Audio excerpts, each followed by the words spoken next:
As promised, here is a recording of the lecture that I shared with the class on last Thursday. It is titled Chemical Reactions Continued. So in this particular PowerPoint, I will discuss two types of reactions, which are single replacement and double replacement reactions. Single replacement reactions is when one element replaces another. So you have, first of all, the reactants must be an element and a compound. It has to be that. The products will be a different element by itself and a different compound. So, for example, if we look here, we have AB plus C, which then will rearrange to be AC plus B. Sorry about that in the way. So here it's basically looking at single replacements, like if you have two people that go to a dance together, they're friends. You have another person that came by themselves, C. C will then go and become friends with A, and then B is now by themselves. So that's single replacement. Some examples of single replacement reactions, you have sodium, for example, plus potassium chloride is going to yield potassium plus sodium chloride. So in this instance, the cations switch places. So you remember cations are a positive one, so sodium and potassium switch places. Or you can have situations where the anions switch. So that is going to be the negative ion. So fluoride plus lithium chloride react, and lithium fluoride now is the new product plus chloride. Notice that there are the subscript of 2 on chloride and fluoride because they are both diatomic. So anytime they are written by themselves, you must always have a subscript of 2. So in single replacement, the metals will replace other metals, such as what you saw in sodium and potassium. So when we're thinking about single replacement, sometimes you'll have water being added in a reaction. And so you want to always think of water as being hydrogen and oxygen and hydrogen. So that's why I have it written as the HOH. So the metal, which is that single element, will replace the first hydrogen, and then it will combine with the hydroxide, which is left over, which is OH. So for example, if you have sodium plus H2O, that's what this is, it's going to produce the hydrogen by itself plus sodium hydroxide. And you can tell when a single replacement reaction will happen or not based on the reactivity of the chemicals that are participating in the reaction. And that's when we get into something known as activity series for single replacement reactions. So some elements are more reactive than others. And here is a list starting with the most reactive, which is lithium, going down to the least reactive, which is gold. So what happens here is elements that are more reactive can replace an element that's in a compound that is less reactive. So lithium can replace all the rest of these underneath it. Whereas if it's less reactive, so nickel, for example, nickel can only replace what is beneath it. It cannot replace anything above it. So if there's a reaction where you have nickel plus lithium chloride, nickel cannot replace lithium. However, lithium can replace nickel. Same thing we see with our halogens, are also known as halides. The ones that are more reactive can replace those that are less reactive.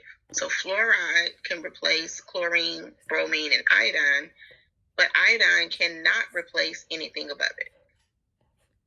So if it's a situation where there's a reaction where you see iodine plus sodium chloride, for example, that reaction will not happen at all because iodine cannot go in and replace chlorine. We also can throw hydrogen in the mix because we just talked about how sometimes elements may be added with water. So an element can only replace the hydrogen in water if it's above it in this reactive series list. If it's below it, it cannot replace the hydrogen. So when you're predicting the products of reactions, you have to always pay attention to a reactivity series to determine if that reaction will actually occur or not. Double replacement reactions are different in that you have two things that replace each other. So looking at our general equation, you see AB plus CD. So you have two people, two sets of friends, AB set and CD, went to a dance, they switch partners. So double replacement means two things are switching places. So here you see the C got replaced with B. So C and B switched. The reactants must also always be two ionic compounds in what we call an aqueous solution, so they'll dissolve in water. So for example, sodium hydroxide plus iron chloride. In this one, the positive ions will change places. So we know that iron is positive and sodium is positive. Iron is +3, sodium is +1. So if you have sodium hydroxide plus iron chloride, the resulting products are going to be iron hydroxide, which you see down at the bottom, plus sodium chloride. Now notice our subscripts change. In the reactants, we had sodium hydroxide. Sodium is +1, hydroxide is -1. So you only needed one sodium to react with one hydroxide. However, iron is +3 and chloride is -1. So you need 3 chlorides to react with one iron. So that's why you see an FeCl3. However, when you rearrange these and you have your products now, because iron still is +3, you now need 3 hydroxides in order to balance that 1 + 3 iron, because hydroxide is -1. For the sodium and the chloride, you need only 1 sodium and 1 chloride. So then when we look at the original equation, you had 3 chlorides on the left and 1 on the right. We originally had 1 hydroxide on the left and 3 on the right. Hence the reason I added the coefficients of 3 in front of both sodiums so that this equation could be completely balanced. There are certain things that allow for double replacement reactions to occur. They have what we call driving forces. So they'll only happen if one of the products doesn't dissolve in water and forms a solid, or if it's a gas that bubbles out, or if it's a molecular compound, which usually will be water. So let's look at some examples, and I'm just going to walk through these with you. And I'm going to press escape so I can type as I talk. All right, so our first example is calcium chloride plus sodium hydroxide. So automatically when we look at this equation, then you should automatically know that this is a double replacement reaction. And the reason you know that is because you see 2 elements combined for a compound here, and then you see a compound here. And I'm going to take this out because I'm going to work them out with you. So I don't want you to see the coefficients that will be in it. So we see our calcium chloride. So this is double replacement, as we said. So calcium and sodium are both the metals. So when we have a reaction here, this calcium and sodium are going to replace each other. So our product is going to be calcium hydroxide plus sodium chloride. Now, what we have to also look at is whether or not this equation, before we look at the balancing of the equation, we have to look at whether or not we need subscripts in our products. Calcium is +2, it's found in group 2. Hydroxide is -1. So if you have a +2 and a -1, then you need a 2 to go on to this hydroxide in order for the charges to balance out, because you always have to pay attention to the charges, also known as the oxidation numbers. Now, you'll see me using big numbers here because it's a little tedious to go back and add all my subscripts in. Here we see sodium is +1, chlorine is -1. So these charges balance. Now that we have the charges balanced with our subscripts, now let's see if we need coefficients to balance the overall equation. On the left, we have 1 calcium, which we have 1 on the right. We have 2 chlorines and only 1 on the right. 1 sodium, 1 hydroxide. 1 sodium, 1 sodium, 1 hydroxide, 2 hydroxides. So we see that it isn't balanced. So in order to balance it, let's start with chlorine. We have 2 over here, but only 1 here. So we're going to add a 2 here. Now we have 2 sodiums on the right, but only 1 on the left. So we need to then add a 2 here. Now that gives us 2 hydroxides, which we have 2 over here. So now we see our equation is actually fully balanced. So things that I want to make sure you remember, that when we're looking at our equation, we first have to see what's going to switch places. Secondly, then we have to pay attention to the oxidation numbers so that we know whether or not our skeleton equation is written correctly. And then we have to balance it based on how many of each of those compounds do we need. So here we have copper chloride, which we automatically know is actually copper 2 chloride plus potassium sulfide. So copper and potassium are our metals that are going to switch. So it's going to become copper sulfide. I'm actually going to write it this way. It's going to be potassium chloride yields and plus copper sulfide. So potassium is +1, chlorine is -1, so the charge is balanced. Copper is +2, sulfur is -2, balanced charges. So we don't need any subscripts.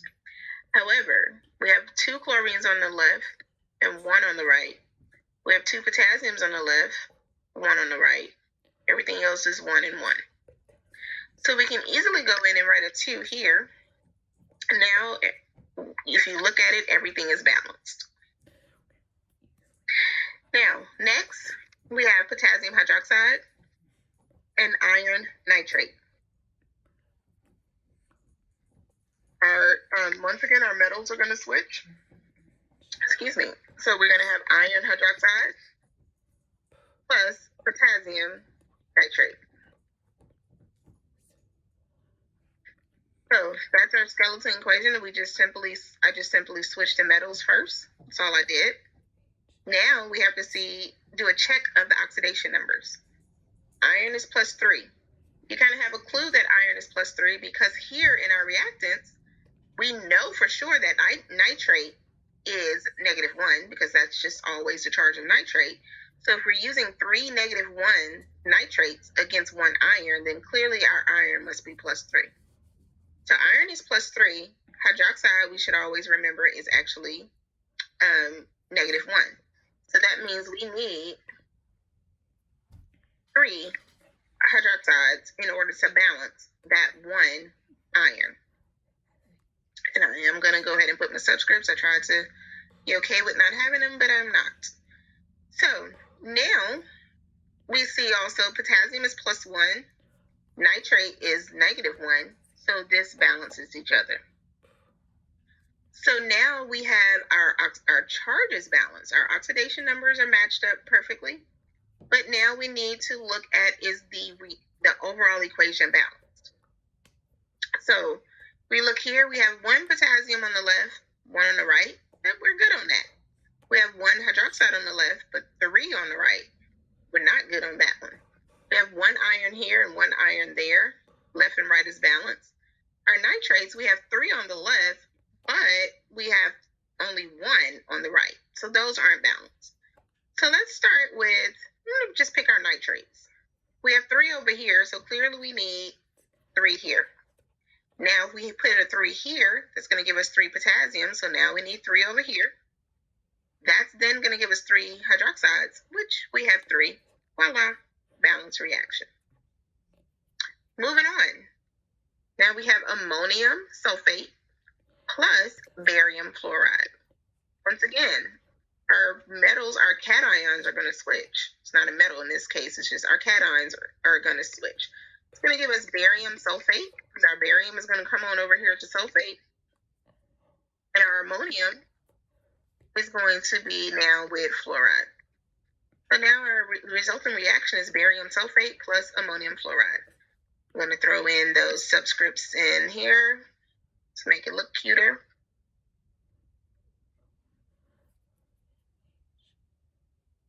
There we are. Now, let's balance the charges. Barium is actually +2. Sulfate is -2. And guess what? Charge is balanced. Ammonium is +1. Fluorine is actually -1. Once again, everything's balanced as far as the charges. But the overall equation is not balanced between our reactants and our products. We have 2 ammoniums over here, but only one on the right. We have 1 sulfate, we're good. 1 barium, we're good.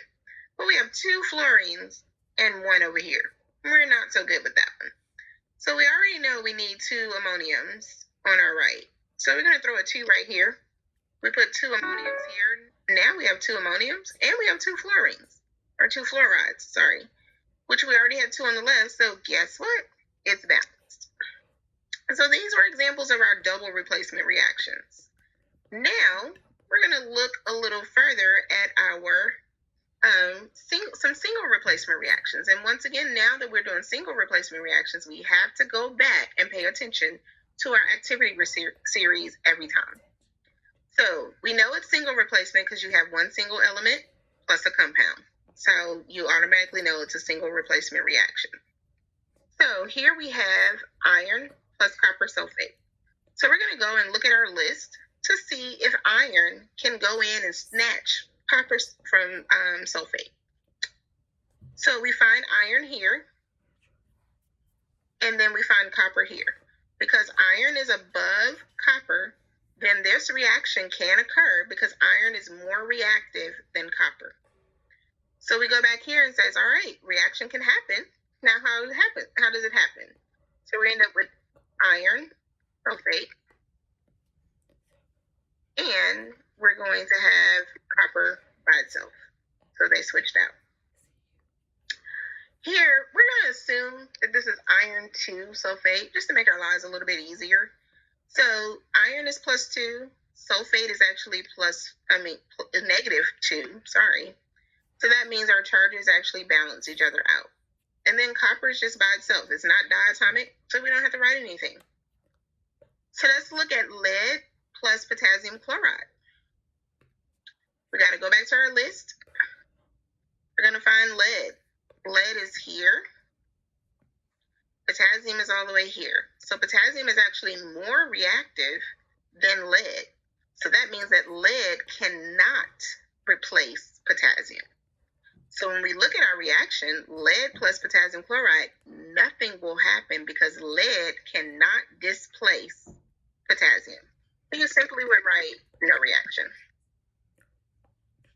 All right, last one. Let's look at aluminum plus hydrochloric acid. That's what that HCl, that's the name of it. So we're going to look at the list where hydrogen is included. So we're going to find aluminum, which is here. And we notice that it's above hydrogen. So any metal that's above hydrogen can go in and replace it. So if we have a reaction here of aluminum plus hydrochloric acid, then guess what? That aluminum is going to take chlorine away from hydrogen. Now, key things to pay attention to here. First of all, hydrogen is diatomic. So that means anytime hydrogen is written by itself, it's always going to be written as H2. That's the first thing to pay attention to. Second thing, aluminum has a charge of +3. Chlorine has a charge of -1. So that means we're going to need 3 chlorines to balance out the charge of the +3 for for aluminum, sorry. All right, so now our charges are balanced. We're good on that, but this equation clearly is not balanced. We now have 3 chlorines on the right, and 1 on the left. We have 2 hydrogens on the right and 1 on the left. So let's first attempt to balance our chlorines. Now, first thing you may say, oh, well, I'm going to put a 3 here. Now, if I put a 3 here, that means I'm going to have 3 hydrogens. I have 3 chlorines, which balance, but I have 3 hydrogens. And I need to try to balance this against a 2 hydrogens on the right. So we can automatically assume, no, this is not going to work. I want to be able to get everything to a positive. So let's try an even number is really what we want. So let's try putting a 2 here. That'll give us 6 to work with here, which means we are going to need 2 over here, because we're going to need, I put a 2 in front of this aluminum, I have to put a 2 over here.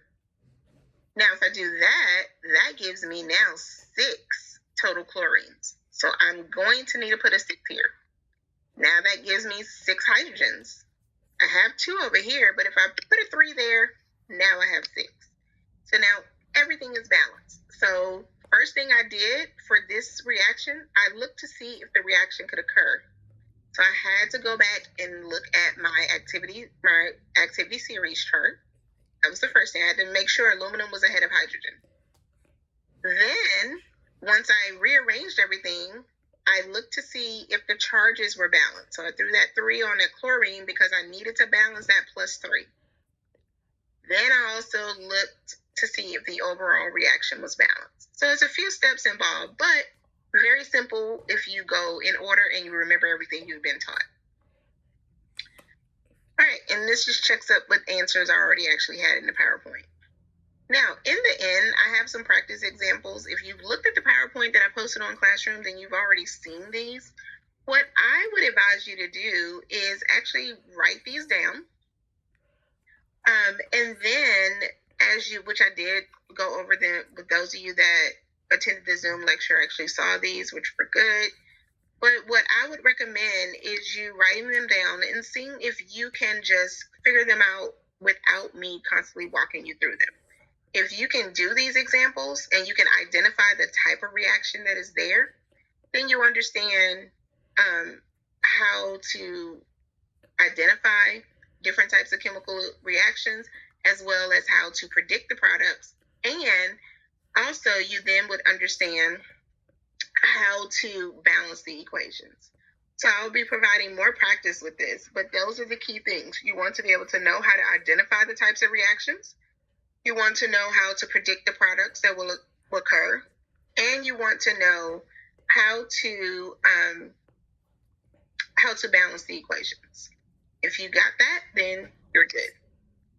If you have any questions, then by all means, please start attending the Zoom lecture so that I can explain them to you.